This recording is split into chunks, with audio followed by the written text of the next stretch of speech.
Hi friends, പുതിയൊരു വീഡിയോയിലേക്ക് എല്ലാവർക്കും സ്വാഗതം. വീഡിയോയിലേക്ക് പോകുന്നതിന് മുമ്പ് തന്നെ ഈ ചാനൽ ആരെങ്കിലും ഫസ്റ്റായിട്ട് കാണുന്നവരുണ്ടെങ്കിൽ ഫസ്റ്റ് തന്നെ സബ്സ്ക്രൈബ് ചെയ്ത് ലൈക്ക് ചെയ്ത് സപ്പോർട്ട് ചെയ്ത് കാണാം. രാഹുൽ എന്ത് ചെയ്യണം എന്നറിയാതെ നിൽക്കുകയാണ്. അപ്പോൾ ആ സമയത്താണ് പ്രകാശൻ അങ്ങോട്ടേക്ക് കയറി വന്നത്. അപ്പോൾ പ്രകാശനോട് പറയാണ്, എനിക്ക് നല്ല ഒരു സദ്യ കഴിക്കണം. എന്നിട്ട് പ്രകാശനോട് ചോദിക്കുകയാണ്, എന്താടോ വരാൻ വൈകിയേ? അമ്പലത്തിൽ ദീപാരാധനയുടെ സമയമാണ്.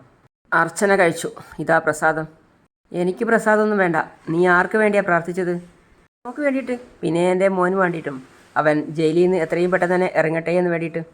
നിൻ്റെ പ്രാർത്ഥന നീ പറയുന്നത് പോലെ ആത്മാർത്ഥമായിട്ടാണെങ്കിൽ പിന്നെ നമ്മൾ പ്രതീക്ഷിക്കുന്നത് പോലെ കാര്യങ്ങളൊക്കെ നടക്കൂടാ.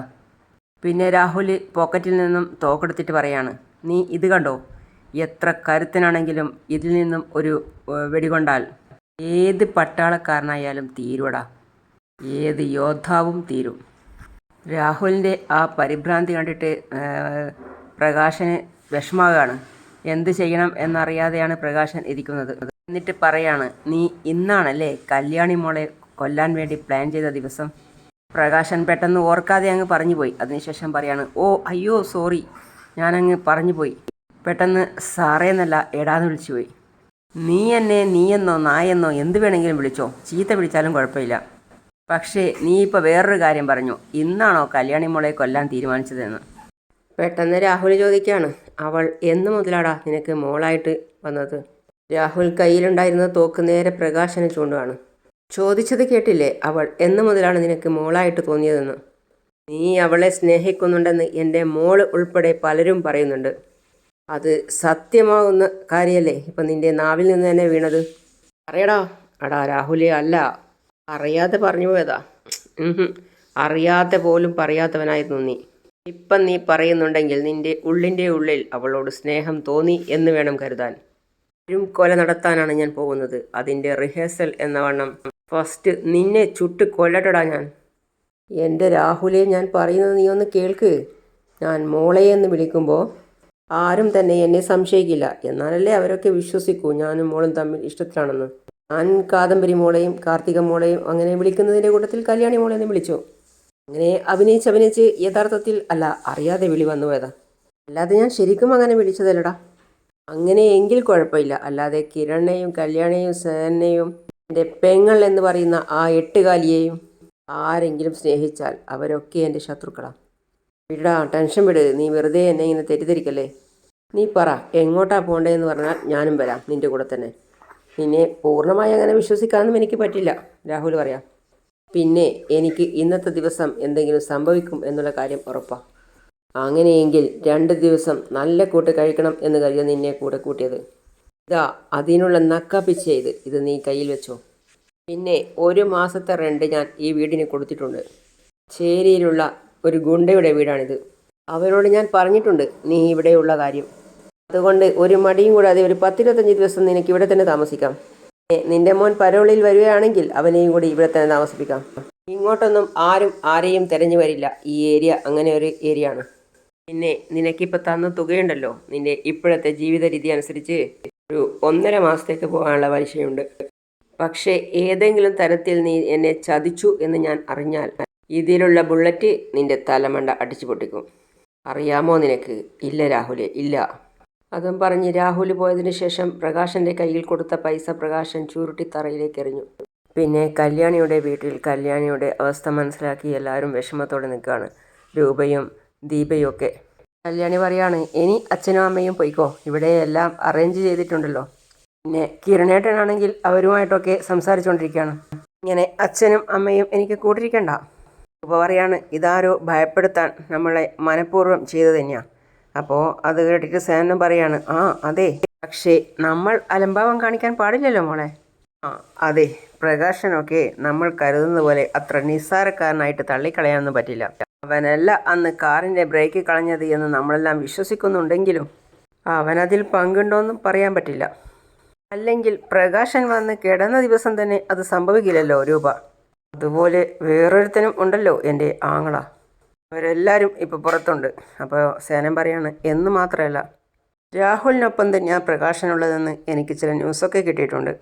അങ്ങനെയെങ്കിൽ അവർ തമ്മിൽ എന്തെങ്കിലും പ്ലാനിങ് നടത്തിയിട്ടുണ്ടോ എന്ന് അറിയില്ലല്ലോ, പറയാൻ പറ്റില്ല. എന്തായാലും രാഹുലാണ് അന്ന് ബ്രേക്ക് കളയാൻ ഗുണ്ടകളെ ഇങ്ങോട്ട് അയച്ചത്. രാഹുലിനും പ്രകാശനും തമ്മിൽ ബന്ധമുണ്ടെങ്കിൽ അവനും അതിൽ പങ്കുചേരാനുള്ള സാധ്യതയുണ്ട്. ദീപ പറയാണ്, നേരത്തെ ആ വിക്രത്തെയും ഗംഗാപ്രസാദിനെയുമാണ് നമ്മൾ ഭയന്നിരുന്നത്. രണ്ടും അകത്തു പോയി, എന്നിട്ടും ഭയം ഒഴിഞ്ഞു പോകുന്നില്ല. കല്യാണി പറയാണ്, നമ്മളങ്ങനെ പേടിക്കുമ്പോഴാണ് ഓരോരോ ആപത്ത് നമ്മളെ തേടി വരുന്നത്. അച്ഛനും അമ്മയും സൂക്ഷിച്ചാൽ മതി, എനിക്കൊന്നും സംഭവിക്കില്ല. അല്ലെങ്കിൽ തന്നെ ഇന്നത്തെ ദിവസം ഇത്രയും സെക്യൂരിറ്റിയുള്ള വീടായത്. ആ വീട്ടിലേക്ക് ആര് വരുന്ന അമ്മയും പറയുന്നേ? ആരും വരില്ല അമ്മേ. അല്ലെങ്കിലും ഇന്നത്തെ ദിവസം എന്തായാലും ഒന്ന് സൂക്ഷിച്ചേ പറ്റുള്ളൂ മോളെ. അല്ല എന്നാൽ പിന്നെ മോളെ നമ്മൾ കിരണിനെയും പുറത്തുള്ള ആൾക്കാരെയും കണ്ടിട്ടങ്ങ് പോകാം. സേനൻ പറയാണ്, ഇന്നെന്തായാലും ഞങ്ങളെ ഉറക്കം കണക്ക് തന്നെയാണ്. ഇവിടെ എന്തെങ്കിലും പ്രശ്നം ഉണ്ടായാൽ ഉടനെ വിളിക്കണേ. പോലീസ് ഇടയ്ക്കിടെ ഇവിടെ റോന്ത് ചുറ്റുന്നുണ്ട്. അവരുമായിട്ടും ഞാൻ കോണ്ടാക്ട് ചെയ്തോളാം. അച്ഛനും അമ്മയും ധൈര്യമായിട്ട് പോയിക്കോ. നാളെ രാവിലെ ഞാൻ ഇതുപോലെ തന്നെ ഉണ്ടാകും. ശരി. പിന്നെ സേനൻ കല്യാണിയെ പിടിച്ച് ഉമ്മ കൊടുത്തിട്ട് പോവാണ്. രൂപയും പറയാണ്, പോയിട്ട് വരാം ദീപേ, മോളെ സൂക്ഷിച്ചോണേ. അവർ പോയി കഴിഞ്ഞപ്പോൾ ദീപ പറയാണ് കല്യാണിയോട്, ഇവിടേക്ക് ആര് വരുന്നുണ്ട് പോകുന്നുണ്ട് എന്നൊക്കെ ഒരുപക്ഷെ സരയു വിളിച്ചിട്ട് പറയുന്നുണ്ടാവും അവളുടെ അച്ഛനോട്. അത് കേട്ട് സേനൻ പറയാണ്, കല്യാണി മോൾക്ക് എന്തെങ്കിലും ആപത്ത് വന്നാൽ ആ വീട് ഞാൻ കത്തിക്കും. പിന്നെ ജനൽ തുറന്നു നോക്കാൻ അതിനകത്ത് ആളുണ്ടാവില്ല, വീടും അവിടെ ഉണ്ടാവില്ല. കഥ കടച്ചേക്കും മോളെ. ശരി അമ്മേ. പിന്നെ സേനനും രൂപയും വീട്ടിലേക്ക് തിരിച്ചെത്തി. എന്നിട്ട് രൂപ സേനനോട് പറയാണ്, ഇങ്ങോട്ടേക്ക് നമ്മൾ വരണ്ടായിരുന്നു അല്ലേ ചന്ദ്രേട്ടാ? നമ്മൾ ഇവിടെ ഇരുന്നു കൊണ്ട് കല്യാണി മോളെ ഓർത്തിട്ട് ഒരു മനസ്സമാധാനവും കിട്ടുന്നില്ല. രൂപേ, എനിക്കും വരണമെന്നുണ്ടായിരുന്നില്ല. പിന്നെ അവിടെ നല്ല സെക്യൂരിറ്റി ഉണ്ടല്ലോ, അതുകൊണ്ട് മാത്രമാണ് ഞാൻ വരണമെന്ന് തീരുമാനിച്ചത്. കല്യാണി മോൾക്ക് അസാമാന്യ ധൈര്യമാണ്. മോൾക്ക് ഒരു പേടിയുമില്ല മുഖത്ത്. അല്ല, പേടിച്ചേനെ. ഈ ഭീഷണി കിരണിനായിരുന്നെങ്കിൽ പിന്നെ നമുക്കാർക്കെങ്കിലും ആണെങ്കിലും മോൾ പേടിച്ചേനെ. ശരിയാ, മോൾക്കായതുകൊണ്ടാണ് മോൾക്ക് പേടിയില്ലാത്തത്. അന്നേരം സേനൻ പറയാണ്, എന്തായാലും ഇന്ന് ഉറങ്ങാൻ പറ്റില്ല തനിക്ക്. അപ്പോൾ രൂപ ചോദിക്കുകയാണ്, ചന്ദ്രേട്ടന് ഉറങ്ങാൻ പറ്റുമോ? നമുക്ക് ഉറങ്ങണ്ട, നേരം പുലരുന്നവരെ എന്തെങ്കിലുമൊക്കെ സംസാരിച്ചുകൊണ്ടിരിക്കാം. നമ്മളെ മോൻ്റെ വണ്ടിയുടെ ബ്രേക്ക് കളയാൻ ഗുണ്ടകളെ വിട്ടത് രാഹുല. ഇന്നലെയൊക്കെ മോളുടെ പേരിൽ ഹോമത്തിന് കൊടുത്തിട്ടുണ്ടായിരുന്നു. അതെന്തായാലും നന്നായി. ഏതായാലും ഉറങ്ങാതിരിക്കുകയാണല്ലോ. 4 മണിയാകുമ്പോഴേക്കും കുളിച്ചിട്ട് അമ്പലത്തിലേക്ക് പോകാം. രൂപേ, ഞാനത് അങ്ങോട്ട് പറയാനിരിക്കുകയായിരുന്നു. അപ്പോൾ രൂപ പറയാണ്, മോനെ ഒന്ന് അങ്ങോട്ട് വിളിച്ചേ.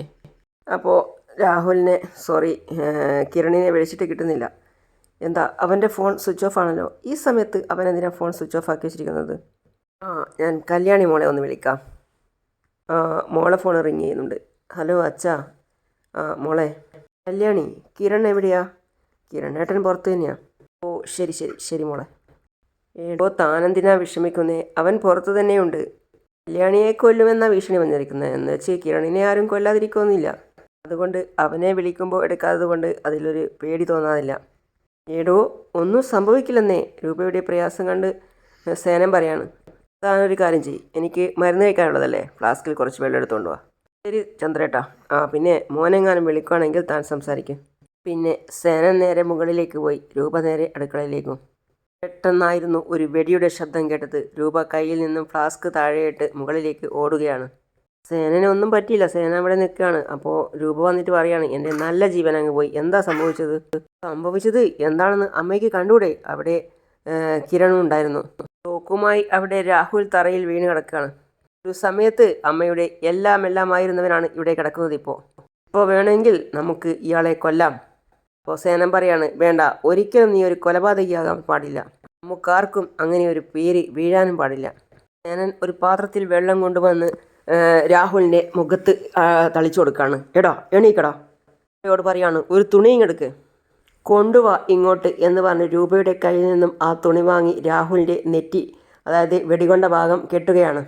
കിരണിന് ദേഷ്യം വന്നു. കിരൺ പറയാണ്, ചോര വാർന്ന് ഇവനൊക്കെ തീരണം അച്ഛാ. അതാണ് ശരിക്കും വേണ്ടത്. ആയുസിൻ്റെ ഫലം ഒരുപാടുണ്ടടാ എനിക്കും എൻ്റെ കുടുംബത്തിനും. അതുകൊണ്ടാ കൊല്ലാൻ ശ്രമിച്ചപ്പോഴൊക്കെ നിനക്കും നിൻ്റെ ആൾക്കാർക്കും അതിന് കഴിയാതെ പോയത്. മനസ്സിലായോടാ? അപ്പോൾ രൂപ ചോദിക്കുകയാണ് കിരണിനോട്, എന്താ മോനെ ഇവിടെ നടന്നത്? മോനെപ്പോഴാണ് ഇവിടെ വന്നത്? ഇവൻ പോത്തിൻ്റെ പുറത്ത് കയറി ഇവിടേക്ക് വന്നപ്പോൾ തന്നെ.